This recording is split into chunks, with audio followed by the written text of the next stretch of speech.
Hey guys, Justin Brown here. I've just been going through my YouTube comments and I'm noticing a pattern emerging. There's many people telling me how ugly I am. Now, this is a pretty brutal thing to see. It hits your confidence pretty hard. So in this video, I am going to share with you how to deal with being ugly. Now, this isn't your typical video that's going to tell you that no matter how you look, you're beautiful. In this video, I'm going to ask you to embrace the idea that some people are more beautiful than others based on objective standards, but even when we accept that, we can still feel more beautiful. I'm going to take you through an exercise that I've been through as well, and I hope that by the end of this video, if you stick with me to the end, you're going to feel much more beautiful. You're going to reconfigure the relationship you've got with yourself. I think it's going to have a very powerful impact on your life. So I was just chatting with a friend about doing this video on how to deal with being ugly before I came here, and she texted me back saying, no one's ugly, we're all just different. And I think this is a very common perception that's out there, and it's a common approach to deal with being ugly, which is just to accept that actually we're all imperfect, we're all different, we've all got different features, and we're all beautiful just the way we are. And of course, I think that we are all beautiful just the way we are, and we can all find the beauty within. But I feel like we miss something when we ignore that there may be such a thing as an objective standard of beauty. There may be the case that some human beings in society have more symmetry in their features. There's a reason why some people are able to be models and the rest of us simply aren't. So the first thing that I think we need to do is accept that there is a standard of beauty that exists that is quite objective. And we're much better off to just accept that from the outset, because that's going to make it a whole lot easier for us to reconfigure this relationship we've got with beauty, which I'm going to get to as we move through the video. Okay, so just for this moment, we've accepted that there may be such a thing as an objective standard of beauty, and that actually you don't quite fit in with it. So if that's the case, and you can feel deep down that you're not one of the most beautiful people out there, and I know in my case, when I saw this feedback on my YouTube comments, it didn't strike me as crazy. I'm not one of the most beautiful people out there. I don't have one of the most symmetrical faces, and that's okay. So I'd like you to start this exercise with me right now. So this is for the people who can relate to this. So it's not for the models out there that fit with these objective standards of beauty. It's for the everyday average person just like me. So we're going to start an exercise right now, which is to pull up some of the things that we constantly say to ourselves about the way we look. So I'd like you to look at the screen right now. I'm going to make it go black right now so you can probably see a small reflection of yourself. And just take a deep breath and think to yourself, what are the things that you tell yourself about how you look? So try to think of those times recently when you have been looking in the mirror and a thought flashes across your mind, which is a thought about the way your face looks. It's a thought about the way your body looks, about the way you move. Now say it to yourself in your mind right now and use the word you.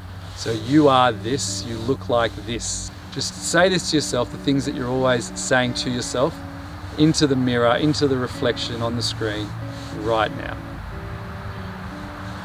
Okay, so what we're doing is we're bringing up those statements that we often say to ourselves about ourselves.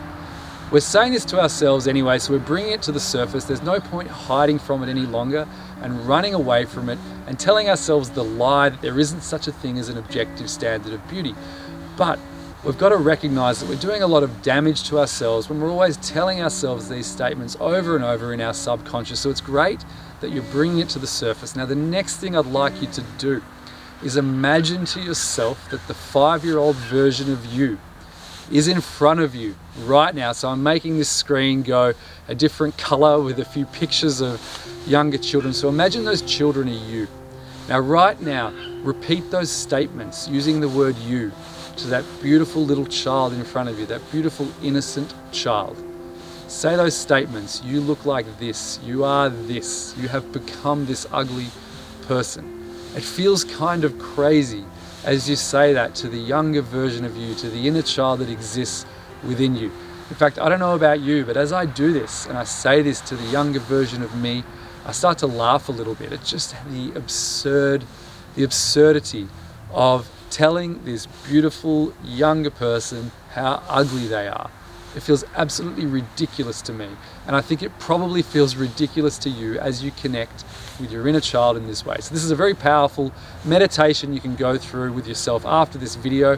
Take some time and speak to yourself in the mirror, and then imagine the younger version of you next to you and repeat those statements over and over to that person. Now, what we're going to need to do right now is reconfigure how we see beauty so we can build a new identity of ourselves. So what I'm doing when I look at my YouTube comments and I see a few people tell me how ugly I am, I'm doing two things. First of all, I'm accepting that there is some sort of standard of beauty that people have used to evaluate that I don't quite fit it. But I'm accepting it. I'm not being a victim in the face of these standards, but I'm also not denying that they exist. I think that's a very important step to take, to just fundamentally accept the reality of some sort of standard of beauty that is out there. The next thing I'm doing is understanding through my relationship with my inner child that I am always in a relationship with myself based on the things that I tell myself. So in reaction to being told I'm ugly, it triggers a deeper subconscious pattern that's always inside me. I'm not going to allow that trigger to result in the message that I tell myself that I am ugly. Instead, and this is the next part of the exercise, what I do is I start to reconfigure my relationship with what it means to be beautiful. I accept that there's a physical standard of beauty out there, but I also can recognize that beauty is so much more rich and expansive an idea as just that very limited conception of what it means to be beautiful. So what I'm going to do next is think to myself, what are the things that I'm already doing in life that are beautiful?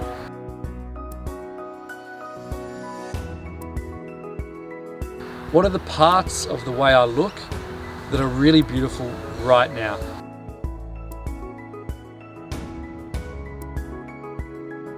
What are the actions that I'm consistently undertaking that are very beautiful? So I'd like you to answer these questions as well as I go through this, and I'm reflecting about myself right now, and I'm starting to come up with all of these different examples in my life where I have been acting in beautiful ways. So by asking myself these questions, I am getting into a relationship with myself where I become my own greatest ally. The result of this is that I am impenetrable. These comments on YouTube, and that's just a microcosm of what could possibly happen out there to all of us, it doesn't actually get through because I've got my own understanding of beauty. I can see the beauty in myself in all of these different ways, including my own physical beauty. And I hope by the end of this video that you're feeling the same way about yourself. If you like this video, there's a few things you can do right now. One of them is you can subscribe to this channel for more videos like this, but the other thing you can do is check out the free masterclass on IdeaPod on love and intimacy. A lot of what I'm sharing in this video, I learned from this free masterclass. It's not with me, it's with the shaman Huda Yande, who has a lot more wisdom than I've got. And I think that if you take that masterclass, you will end up understanding that the most powerful relationship you can have is the relationship that you've got with yourself. Thousands of people have taken the masterclass and said that it's life-changing for them. So do check it out. Make sure you subscribe to this channel, and I hope that I see you in the next video.